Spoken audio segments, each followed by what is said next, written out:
All right, welcome back to the Scotty B Show, everybody. Hope everybody had a great Veterans Day. Hope everything went well and nobody drank too much.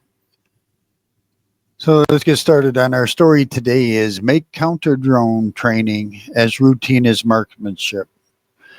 Army General. This is by Todd South. This is back in October 15th.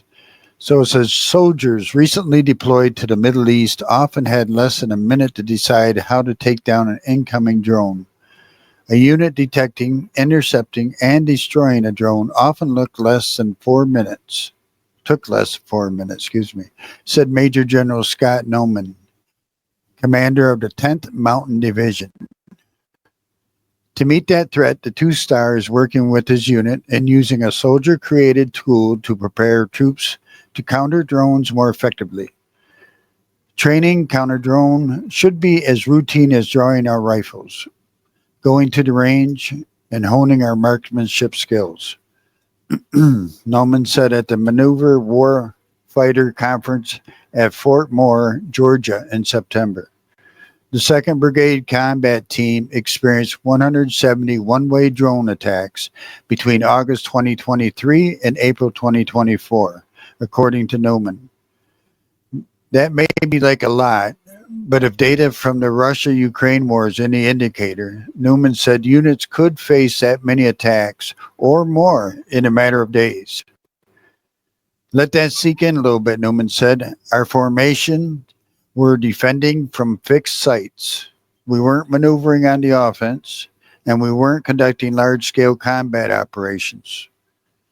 While deploying units are developing more effective training methods to counter drone attacks, the Army is also making such habits part of a soldier's foundational skills.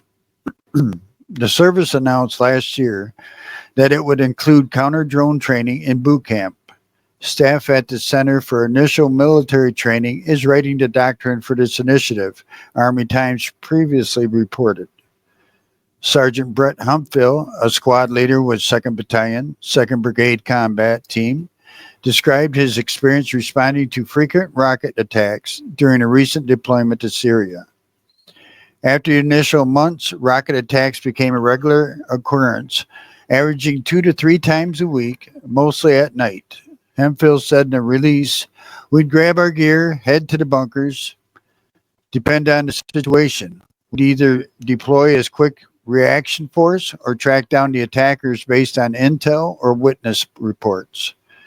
A similar experience during the 2022 deployment of the 10th Mountains 1st Battalion, 32nd Infantry Regiment, 1st Infantry Brigade Combat Team to Syria sparked an idea for how to prepare soldiers for this new reality. At the time, 1st Lieutenant Samuel Strobel was serving as a Night Battalion battle captain.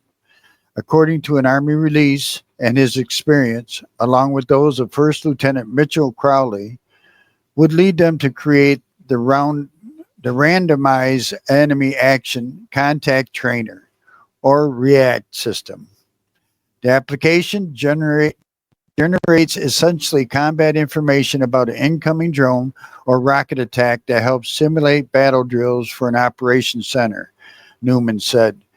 Using and adjust conditions in the application to change the type of number of attacks, according to Newman. Newman highlighted Strobel's creation as an example of the innovation he and other leaders are seeking in all their formations. So there you have it. What do you think of that? I think it's essential that we have that. I thought we had that. Making counter drone training. I think I gotta have that these days. Don't you agree? Anyways, leave me a comment. Give me a thumbs up. I appreciate that. God bless y'all. Have a great day, great night. We'll see you next time on the Scotty B Show.